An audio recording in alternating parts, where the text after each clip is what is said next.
નમસ્કાર વિદ્યાર્થી મિત્રો, ઓનલાઈન શિક્ષણની અંદર આપ સૌ વિદ્યાર્થી મિત્રોનું સ્વાગત છે.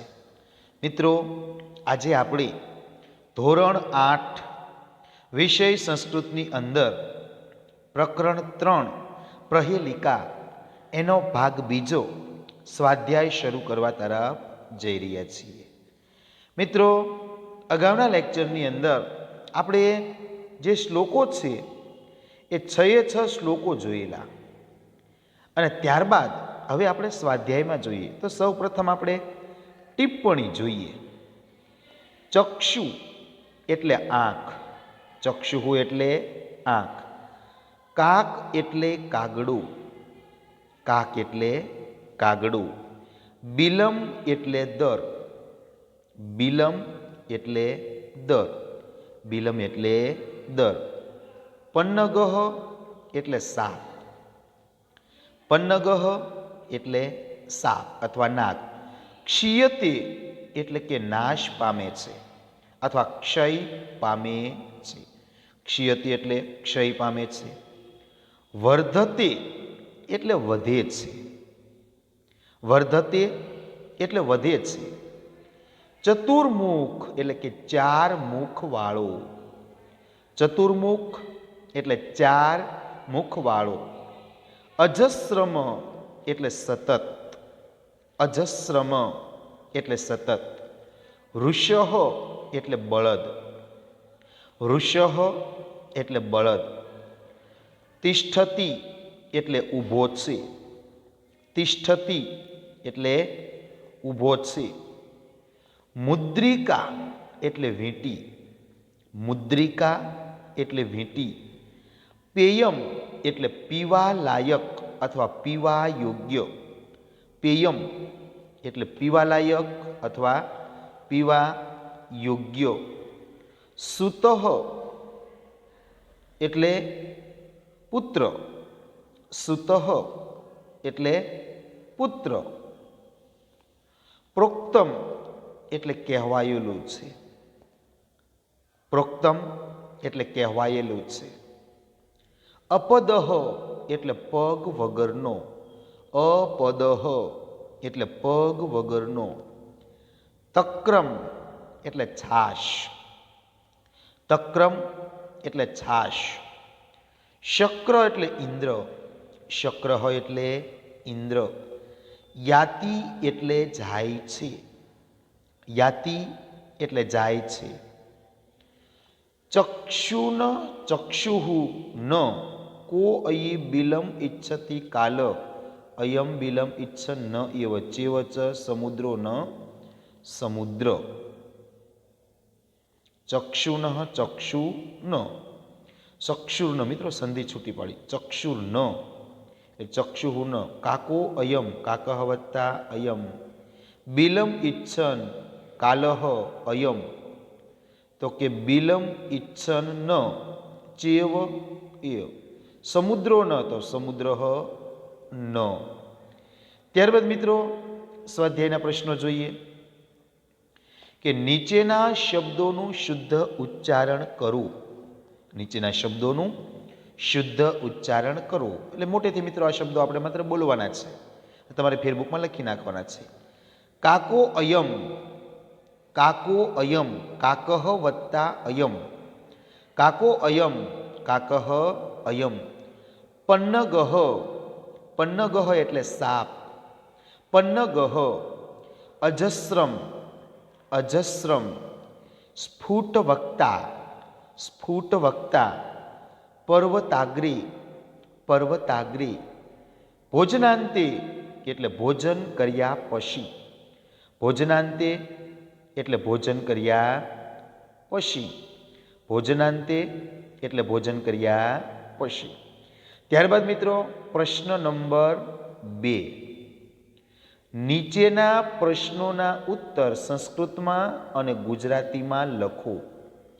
નીચેના પ્રશ્નોના ઉત્તર સંસ્કૃત અને ગુજરાતીમાં લખો. તો પહેલો પ્રશ્ન, એકઃ ચક્ષુ કહ અસ્તિ, એકઃ ચક્ષુ કહ અસ્તિ એટલે કે એક આંખવાળો કોણ છે, એક ચક્ષુ એટલે એક આંખવાળો, કહ એટલે કોણ અને અસ્તિ એટલે છે. એક આંખવાળો કોણ છે? તો જવાબ કાકહ એકહ ચક્ષુ અસ્તિ. કાકહ એટલે કાગડો, એક ચક્ષુ એટલે કે એક આંખવાળો અને અસ્તિ એટલે છે. એટલે કે કાગડો એક આંખવાળો છે. એક ચક્ષુ કહ અસ્તિ, તો કાકહ એક ચક્ષુ અસ્તિ. કે એક આંખવાળો કોણ છે? તો કે કાગડો એક આંખવાળો છે. ત્યારબાદ પ્રશ્ન નંબર 2, કહ ધાન્યમ ભક્ષણમ કરોતિ. કહ એટલે કોણ, ધાન્ય ભક્ષણમ એટલે કે ધાન્યનું ભક્ષણ, અને કરોતિ એટલે કરે છે. કોણ ધાન્યનું ભક્ષણ કરે છે?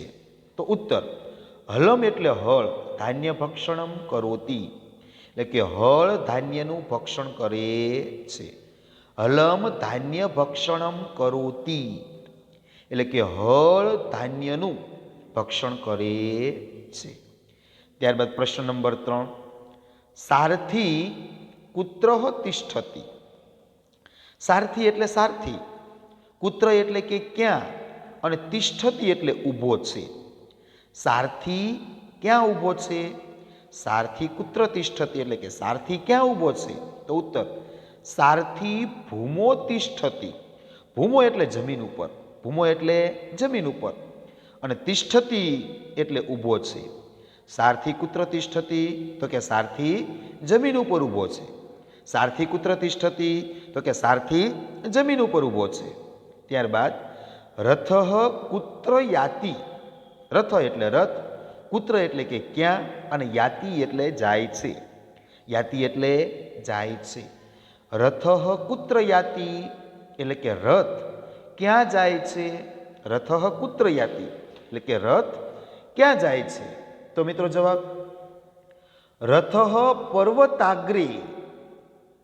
રથ પર્વતાગ્રે પર્વતસ્ય અગ્રભાગે યાતિ. એટલે કે રથ પર્વતાગ્રે પર્વતસ્ય અગ્રભાગે યાતિ. એટલે કે રથ પર્વતની ટોચ પર જાય છે. રથ કુત્ર યાતિ, તો કે રથ પર્વતની ટોચ પર જાય છે. રથ ક્યાં ચાલે છે? તો કે રથ પર્વતની ટોચ પર જાય છે. ત્યારબાદ રામેણ કા પ્રેષિતા. રામેણ એટલે રામે, કા એટલે શું, અને પ્રેષિતા એટલે કે મોકલ્યું. રામે શું મોકલ્યું? તો ઉત્તર રામેણ સીતાએ સુવર્ણસ્ય મુદ્રિકા પ્રેષિતા. રામેણ એટલે રામે, સીતાએ એટલે સીતા માટે, સુવર્ણસ્ય એટલે સોનાની, મુદ્રિકા એટલે વીંટી, અને પ્રેષિતા એટલે મોકલી. રામેણ સીતાએ સુવર્ણસ્ય મુદ્રિકા પ્રેષિતા. કે શ્રી રામે સીતાને સોનાની વીંટી મોકલી. શ્રી રામે સીતાને સોનાની વીંટી મોકલી. રામે સીતાને શું મોકલ્યું? તો કે સોનાની વીંટી. ત્યારબાદ જયંત કસ્ય પુત્ર.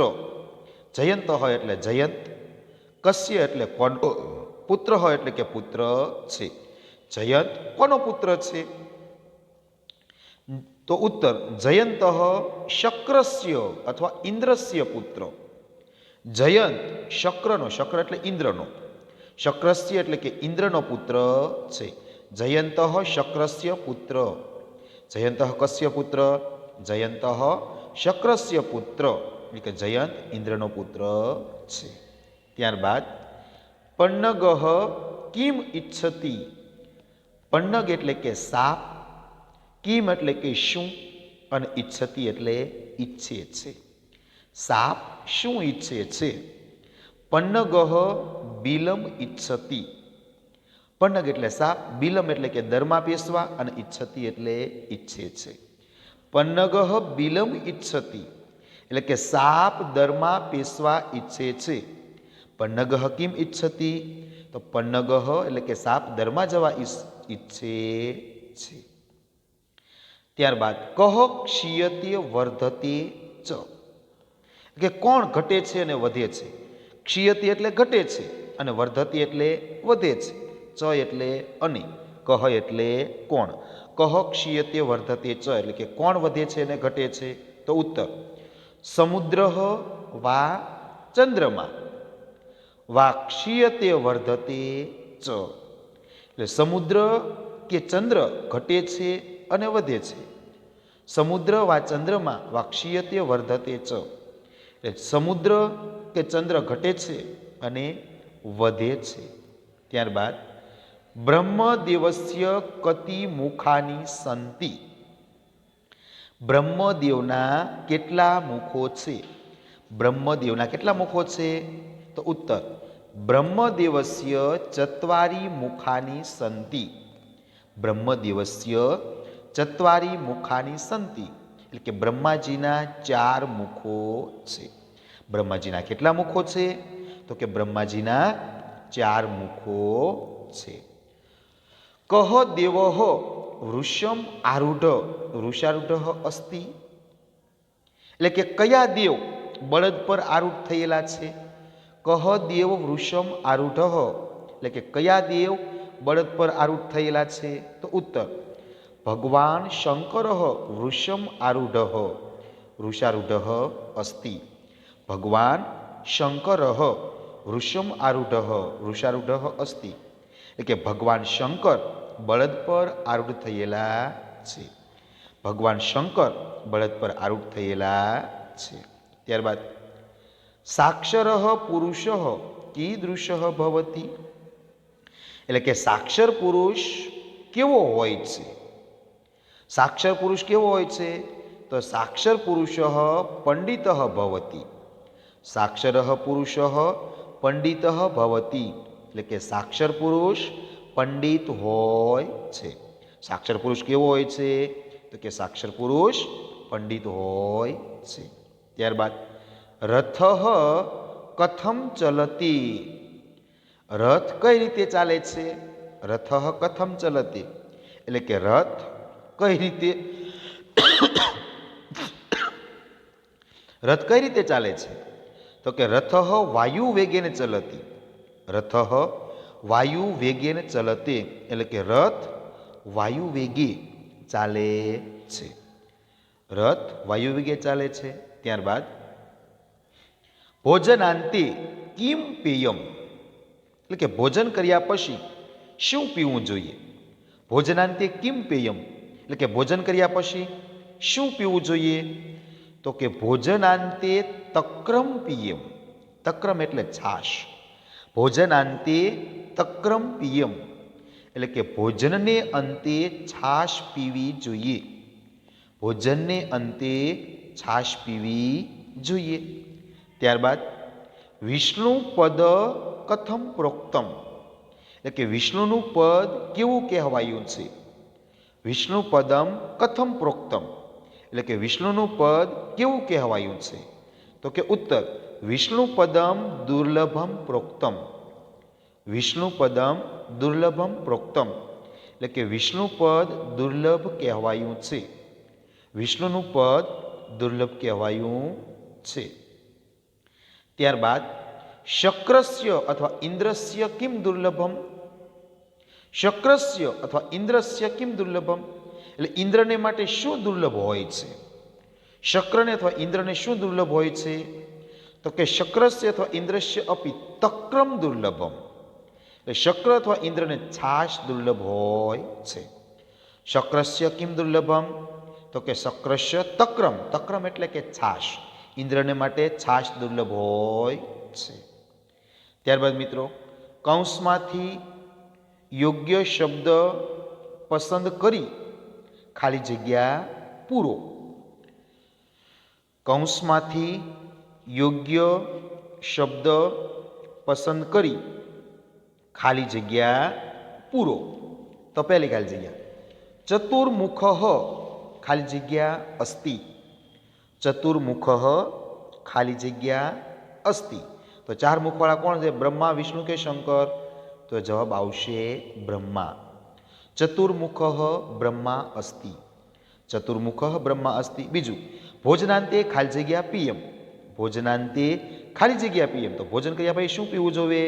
દુગ્ધમ, સુપમ કે તક્રમ? તો જવાબ આવશે તક્રમ. તક્રમ એટલે કે છાશ. તક્રમ એટલે કે છાશ. ભોજનના અંતે છાશ પીવી જોઈએ. ત્યારબાદ અપદઃ શબ્દસ્ય અર્થ ખાલી જગ્યા. અપદઃ શબ્દસ્ય અર્થ ખાલી જગ્યા. સપાદ પાદરહિત કે પાદહ, તો જવાબ આવશે પાદરહિત એટલે કે પગ વિનાનો. અપદ શબ્દનો અર્થ શું થાય? પાદરહિત. ત્યારબાદ રથઃ ખાલી જગ્યા ચલતી. રથઃ ખાલી જગ્યા ચલતી. વાયુ વેગેન, જલ વેગેન કે વિદ્યુત વેગેન, તો જવાબ આવશે વાયુ વેગેન. રથ કઈ રીતે ચાલે છે? વાયુ વેગથી રથ ચાલે છે. ત્યારબાદ વિષ્ણુ પદમ ખાલી જગ્યા પ્રોક્તમ. વિષ્ણુ પદમ ખાલી જગ્યા પ્રોક્તમ. વિષ્ણુનું પદ કેવું કહેવાયું છે? સુલભમ, અંતમમ કે દુર્લભમ, તો જવાબ આવશે દુર્લભમ. વિષ્ણુપદ દુર્લભમ પ્રોક્તમ. વિષ્ણુપદમ દુર્લભમ પ્રોક્તમ. ત્યારબાદ શંકર ખાલી જગ્યા અસ્તિ. શંકર ખાલી જગ્યા અસ્તિ. પર્વતારૂઢ, વૃષારૂઢ કે વાહનારૂઢ, તો જવાબ આવશે વૃષારૂઢ. વૃષારૂઢ એટલે કે બળદ પર બેસે છે. શંકર વૃષારૂઢ અસ્તિ, કે શંકર બળદ પર બેસે છે. ત્યારબાદ ખાલી જગ્યા તિષ્ઠતી સારથી. ખાલી જગ્યા તિષ્ઠતી સારથી. ભૂમો રથે કે પર્વતે, તો જવાબ આવશે ભૂમો એટલે કે જમીન પર. ભૂમો તિષ્ઠતી સારથી એટલે કે જમીન પર સારથી બેસે છે. ભૂમો તિષ્ઠતી સારથી એટલે કે જમીન પર સારથી બેસે છે. ત્યારબાદ ખાલી જગ્યા શક્રસ્ય દુર્લભમ એટલે કે ઇન્દ્રને માટે શું દુર્લભ હોય છે? શક્રસ એટલે કે ઇન્દ્રને માટે દુર્લભ. અન્નમ જલમ કે તક્રમ. તક્રમ એટલે કે છાશ. તો તક્રમ શક્રસ્ય દુર્લભમ એટલે કે છાશ ઇન્દ્રને માટે દુર્લભ હોય છે. તો મિત્રો જે ઉપરની જે ખાલી જગ્યા છે એના ડાયરેક્ટ અહીંયા જવાબ પણ આપવામાં આવેલા છે. ચતુર્મુખ બ્રહ્મા અસ્તિ. ભોજનાંતે તક્રમ પીએમ. અપદ શબ્દસ્ય અર્થ પાદરહિત. રથ વાયુવેગેન ચલતી. વિષ્ણુપદ દુર્લભમ પ્રોક્તમ. શંકર વૃષારૂઢ અસ્તિ. ભૂમો તિષ્ઠતી સારથી. અને તક્રમ શક્રસ્ય દુર્લભમ. ત્યારબાદ મિત્રો પ્રશ્ન નંબર 4. નીચેના શ્લોકો સુંદર અક્ષરોમાં લખો. મિત્રો શ્લોક પૂર્તિ કરો એ છે. તો મિત્રો શ્લોક પૂર્તિ કરો એ આપણે આપણા પાઠ્યપુસ્તકની અંદર આપણે આ શ્લોક મળી જ જશે. તો એ જોઈ અને આપણે શ્લોક પૂર્તિ કરવાની છે. પહેલો શ્લોક છે ભોજનાંતે ખાલી જગ્યા પીએમ. તો ભોજનાંતે ચ કિમ પીએમ જયંત કસ્ય વે સુતઃ કથમ વિષ્ણુ પદમ પ્રોક્તમ તક્રમ શક્રસ્ય દુર્લભમ. ભોજનાંતે ચ કિમ પીયમ જયંત કસ્ય વે સુતઃ કથમ વિષ્ણુ પદમ પ્રોક્તમ. બીજો અપદો દુર્ગામી ખાલી જગ્યા પંડિત. એક ચક્ષુ ચંદ્રમા પર્વતાગ્રે ગચ્છતિ. તો મિત્રો શ્લોક પૂર્તિ. પહેલો જે શ્લોક છે એની પૂર્તિ. ભોજનાંતે ચ કિમ પેયમ જયંત કસ્ય વે સુતઃ કથમ વિષ્ણુપદમ પ્રોક્તમ તક્રમ શક્રસ્ય દુર્લભમ. પહેલો શ્લોક પૂર્તિ. ભોજનાંતે ચ કિમ પેયમ જયંત કસ્ય વે સુતઃ કથમ વિષ્ણુપદમ પ્રોક્તમ તક્રમ શક્રસ્ય દુર્લભમ. ત્યારબાદ મિત્રો બીજો શ્લોક. અપદો ખાલી જગ્યા પંડિત. અપદો દુર્ગામી ખાલી જગ્યા પંડિત. તો અપદો ચ સાક્ષરો ન ચ પંડિત. અપદો દુર્ગામી ચ સાક્ષરો ન ચ પંડિત. અમુખ સ્ફુટવક્તા ચ યો જાનાતિ સ પંડિત. અમુખ સ્ફુટવક્તા ચ યો જાનાતિ સ પંડિત. અપદો દુર્ગામી ચ સાક્ષરો ન ચ પંડિત. અમુખ સ્ફુટવક્તા ચ યો જાનાતિ સ પંડિત. ત્યારબાદ મિત્રો ત્રીજો શ્લોક. એક ચક્ષુન કાકો અયમ બિલમ ઇચ્છન ન પન્નગઃ ક્ષીયતે વર્ધતે ચેવ ન સમુદ્રો ન ચંદ્રમા. એક ચક્ષુન કાકો અયમ બિલમ ઇચ્છન પન્નગઃ ક્ષીયતે વર્ધતે ચેવ ન સમુદ્રો ન ચંદ્રમા. ત્યારબાદ ચોથો શ્લોક. પર્વતાગ્રે રથો યાતિ ભૂમો તિષ્ઠતી સારથી પર્વતાગ્રે રથોયાતિ ભૂમોતિષ્ઠતિ સારથી ચલતે વાયુવેગેન પદ એકમ ન ગચ્છતિ ચલતે વાયુવેગન પદ એકમ ન ગચ્છતિ. તો મિત્રો આ ચારે ચાર એ શ્લોક પૂર્તિ છે. ત્યારબાદ પ્રશ્ન નંબર 5. નીચે આપેલા ગુજરાતી શબ્દોને સંસ્કૃતમાં લખો. નીચે આપેલા ગુજરાતી શબ્દોને સંસ્કૃતમાં લખો. પહેલો પ્રશ્ન, ભોજન બાદ એટલે ભોજનાંતે. ભોજન બાદ એટલે કે ભોજનાંતે. ભોજનાંતે એટલે મુખ વિનાનો એટલે અમુખ અથવા મુખ રહિત. મુખ વિનાનો એટલે અમુખ અથવા મુખ રહિત. એક ડગલું એટલે પદમ એકમ. એક ડગલું એટલે કે પદમ એકમ. વીંટી એટલે મુદ્રિકા. વીંટી એટલે મુદ્રિકા. વીંટી એટલે મુદ્રિકા. દૂર જનાર એટલે કે દૂરગામી. દૂર જનાર એટલે કે દૂરગામી. બળદ પર બેઠેલો એટલે કે વૃષારૂઢ. બળદ પર બેઠેલો એટલે કે વૃષારૂઢ. જીવ વગરનો એટલે કે નિર્જીવ. જીવ વગરનો એટલે કે નિર્જીવ. આહાર ન લેનારો એટલે નિરાહારી. આહાર ન લેનારો એટલે કે નિરાહારી. અક્ષરો સહિત એટલે સાક્ષર. અક્ષરો સહિત એટલે કે સાક્ષર. અક્ષરો સહિત એટલે કે સાક્ષર. સ્પષ્ટ બોલનારો એટલે કે સ્ફુટ વક્તા. સ્પષ્ટ બોલનારો એટલે કે સ્ફુટ વક્તા. મોકલેલી એટલે કે પ્રેષિતા. મોકલેલી એટલે કે પ્રેષિતા. મળવું મુશ્કેલ એટલે કે દુર્લભમ. મળવું મુશ્કેલ એટલે કે દુર્લભમ. ત્યારબાદ મિત્રો આગળ જોઈએ. અહીં આ એકમમાં વપરાયેલા સામાસિક શબ્દો આપ્યા છે, જેના આધારે અન્ય શબ્દો બનાવો. વૃષ ઉપરથી વૃષારૂઢ.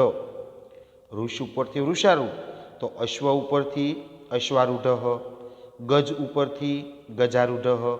વૃક્ષ ઉપરથી વૃક્ષારૂઢ. વૃક્ષ ઉપરથી વૃક્ષારૂઢ, અશ્વ ઉપરથી અશ્વારૂઢ, ગજ ઉપરથી ગજારૂઢ અને વૃક્ષ ઉપરથી વૃક્ષારૂઢ. એવી જ રીતે બીજું, પદમ ઉપરથી પદમ એકમ. પદમ ઉપરથી પદમ એકમ તો શબ્દમ ઉપરથી શબ્દમ એકમ. વાક્યમ ઉપરથી વાક્યમ એકમ. ગીતમ ઉપરથી ગીતમ એકમ. પદમ ઉપરથી પદમ એકમ તો શબ્દમ ઉપરથી શબ્દમ એકમ. વાક્યમ ઉપરથી વાક્યમ એકમ. ગીતમ ઉપરથી ગીતમ એકમ. ત્યારબાદ ભોજન ઉપરથી ભોજનાંતે તો દિન ઉપરથી દિનાંતે. ભોજન ઉપરથી ભોજનાંતે તો દિન ઉપરથી દિનાંતે. નિશા ઉપરથી નિશાંતે. વર્ષા ઉપરથી વર્ષાંતે. ભોજન ઉપરથી ભોજાંતે તો દિન ઉપરથી દિનાંતે, નિશા ઉપરથી નિશાંતે અને વર્ષા ઉપરથી વર્ષાંતે. એવી જ રીતે પર્વત ઉપરથી પર્વતાગ્રે તો રથ ઉપરથી રથાગ્રે. વૃક્ષ ઉપરથી વૃક્ષાગ્રે અને કર ઉપરથી કરાગ્રે. પર્વત ઉપરથી પર્વતાગ્રે, રથ ઉપરથી રથાગ્રે, એમ વૃક્ષ ઉપરથી વૃક્ષાગ્રે અને કર ઉપરથી કરાગ્રે. તો મિત્રો અહીંયા આપણે આ સ્વાધ્યાય જોયું. તો મિત્રો હવે એક નજર આપણે કરી લઈએ કે નીચેના પ્રશ્નોના ઉત્તર સંસ્કૃતમાં અને ગુજરાતીમાં લખો. એક ચક્ષુક અસ્તિ તો એક આંખવાળો કોણ છે? કાકહ એક ચક્ષુ અસ્તિ એટલે કે કાગડો એક આંખવાળો છે. કહ ધાન્યમ ભક્ષણમ કરોતી એટલે કે કોણ ધાન્યનું ભક્ષણ કરે છે? હલમ ધાન્ય ભક્ષણમ કરોતી એટલે કે હળ ધાન્યનું ભક્ષણ કરે છે. સારથી કુત્ર તિષ્ઠતિ એટલે કે સારથી ક્યાં ઊભો છે? સારથી ભૂમો તિષ્ઠતિ એટલે કે સારથી જમીન ઉપર ઊભો છે. રથઃ કુત્ર યાતિ એટલે કે રથ ક્યાં ચાલે છે? તો રથ પર્વતાગ્રે પર્વતસ્ય અગ્રભાગે યાતિ કે રથ પર્વતની ટોચ પર ચાલે છે. રામેણ કા પ્રેષિતા તો રામેણ સીતાએ સુવર્ણસ્ય મુદ્રિકા પ્રેષિતા. રામે શું મોકલ્યું તો શ્રીરામે સીતાને સોનાની વીંટી મોકલી. જયંત કસ્ય પુત્ર એટલે કે જયંત કોનો પુત્ર છે? જયંત શક્રસ્ય પુત્ર એટલે કે જયંત શક્ર એટલે કે ઇન્દ્રનો પુત્ર છે. પન્નગઃ કિમ ઈચ્છતિ એટલે કે સાપ શું ઈચ્છે છે? પન્નગઃ બિલમ ઈચ્છતિ એટલે કે સાપ દરમાં જવા ઈચ્છે છે. ત્યારબાદ કહ ક્ષીયતે વર્ધતે ચ એટલે કે કોણ વધે છે અને ઘટે છે? તો કે સમુદ્ર વા ચંદ્રમાં ક્ષીયતે વર્ધતે ચ એટલે કે સમુદ્ર કે ચંદ્ર ઘટે છે અને વધે છે. ત્યારબાદ બ્રહ્મદેવસ્ય કતિ મુખાની સંતિ એટલે કે બ્રહ્મદેવના કેટલા મુખ છે? તો કે બ્રહ્મદેવસ્ય ચત્વારી મુખાની સંતિ એટલે કે બ્રહ્માજીના 4 મુખો છે. બ્રહ્મદેવસ્ય ચત્વારી મુખાની સંતિ એટલે કે બ્રહ્માજીના 4 મુખો છે. કહ દેવ વૃષમ આરૂઢ વૃષારૂઢ અસ્તિ એટલે કે ભગવાન શંકર વૃષમ આરૂઢ વૃષારૂઢ અસ્તિ એટલે કે ભગવાન શંકર બળદ પર આરૂઢ થયેલા છે. સાક્ષર પુરુષ કીદૃશ ભવતી એટલે કે સાક્ષર પુરુષ કેવો છે? તો સાક્ષર પુરુષ પંડિત ભવતી એટલે કે સાક્ષર પુરુષ પંડિત હોય છે. રથ કથમ ચલતે કે રથ કઈ રીતે ચાલે છે? રથ વાયુ વેગે ચલતે એટલે કે રથ વાયુ વેગે ચાલે છે. ભોજનાંતે કિમ પેયમ એટલે કે ભોજનાંતે શું પીવું જોઈએ? તો ભોજનાંતે તક્રમ પિયમ એટલે કે ભોજન કર્યા પછી છાશ પીવી જોઈએ. વિષ્ણુપદ કથમ પ્રોક્તમ વિષ્ણુપદને કેવું કહેવાયેલું છે? તો કે વિષ્ણુપદમ દુર્લભમ પ્રોક્તમ એટલે કે વિષ્ણુપદને દુર્લભ કહેવાયું છે. શક્રસ્ય ઇન્દ્રસ્ય કિમ દુર્લભમ કે ઇન્દ્ર માટે શું દુર્લભ હોય છે? તો શક્રસ્ય ઇન્દ્રસ્ય અપી તક્રમ દુર્લભમ કે ઇન્દ્રને માટે છાશ દુર્લભ હોય છે. ત્યારબાદ કૌંસમાંથી યોગ્ય શબ્દ પસંદ કરી ખાલી જગ્યા પૂરો. તો ચતુર્મુખ બ્રહ્મા અસ્તિ ભોજનાંતે તક્રમ પીએમ અપદ શબ્દસ્ય અર્થ પાદરહિત રથ વાયુવેગેન ચલતી વિષ્ણુપદમ દુર્લભમ પ્રોક્તમ શંકર વૃષારૂઢ અસ્તિ ભૂમોતિષ્ઠતિ સારથી તક્રમ શક્રસ્ય દુર્લભમ. ત્યારબાદ નીચેના શ્લોકોનો સુંદર અક્ષરોમાં લખો. ભોજનાંતે ચ કિંપેયમ જયંત કસ્ય વેસુતઃ કથમ વિષ્ણુપદમ પ્રોક્તમ તક્રમ શક્રસ્ય દુર્લભમ અપદો દુર્ગામી ચ સાક્ષરો ન ચ પંડિત અમુખ સ્ફુષ્ટ વક્તા ચ યો જાનાતિ સ પંડિત એક ચક્ષુ અયમ વિલમ ઇચ્છન્ન પન્નગઃ ક્ષીયતે વર્ધતે ચેવન સમુદ્રો ન ચંદ્રમા પર્વતાગ્રે રથો યાતિ ભૂમો તિષ્ઠતિ સારથી. પ્રશ્ન નંબર 5 નીચે આપેલા ગુજરાતી શબ્દોને સંસ્કૃતમાં લખો. ભોજન બાદ તો કે ભોજનાંતે મુખ વિનાનો અમુક અથવા સ્ફુટ મુખ રહિત એક ડગલું તો કે પદમ એકમ વીંટી તો મુદ્રિકા દુર્જનાર તો કે દુર્ગામી બળદ પર બેઠેલો તો કે વૃષારૂઢ જીવ વગરનો તો કે નિર્જીવ આહાર ન લેનારો તો કે નિરાહારી અક્ષરો સહિત તો કે સાક્ષર સ્પષ્ટ બોલનારો તો સ્ફુટ વક્તા મોકલેલી તો કે પ્રેષિતા મળવું મુશ્કેલ તો કે દુર્લભમ. અહીં આ એકમમાં વપરાયેલા સામાસિક શબ્દો આપ્યા છે જેના આધારે અન્ય શબ્દો બનાવો. વૃષ ઉપરથી વૃષારૂઢ, અશ્વ ઉપરથી અશ્વારૂઢ, ગજ ઉપરથી ગજારૂઢ, ગજારૂઢ વૃક્ષ ઉપરથી વૃક્ષારૂઢ. પદમ ઉપરથી પદ એકમ તો એવી શબ્દ ઉપરથી શબ્દમ એકમ, વાક્યમ ઉપરથી વાક્યમ એકમ અને ગીતમ ઉપરથી ગીતમ એકમ. ભોજન ઉપરથી ભોજનાંતે તો દિન ઉપરથી દિનાંતે, નિશા ઉપરથી નિશાંતે, વર્ષા ઉપરથી વર્ષાંતે. પર્વત ઉપરથી પર્વતાગ્રે તો રથ ઉપરથી રથાગ્રે, વૃક્ષ ઉપરથી વૃક્ષાગ્રે અને કર ઉપરથી કરાગ્રે. તો મિત્રો અહીં આપણે જે ચેપ્ટર 3 છે પ્રહેલિકા એનો ભાગ બીજો એનો જે સ્વાધ્યાય છે એ આપણે અહીં પૂર્ણ કર્યો છે. તો મિત્રો હોમવર્કની અંદર તમારે સ્વાધ્યાય ફેરબુકની અંદર લખવાનો છે. ફરીવાર મિત્રો હોમવર્કની અંદર તમારે સ્વાધ્યાય ફેરબુકની અંદર લખવાનો છે. પહેલાં ભાષાંતર લખવાનું અને ત્યારબાદ આ સ્વાધ્યાય લખવાનો છે. તો મિત્રો અહીં આપણે આ પાઠ આ જે કાવ્ય છે એ પૂર્ણ કરીએ છીએ.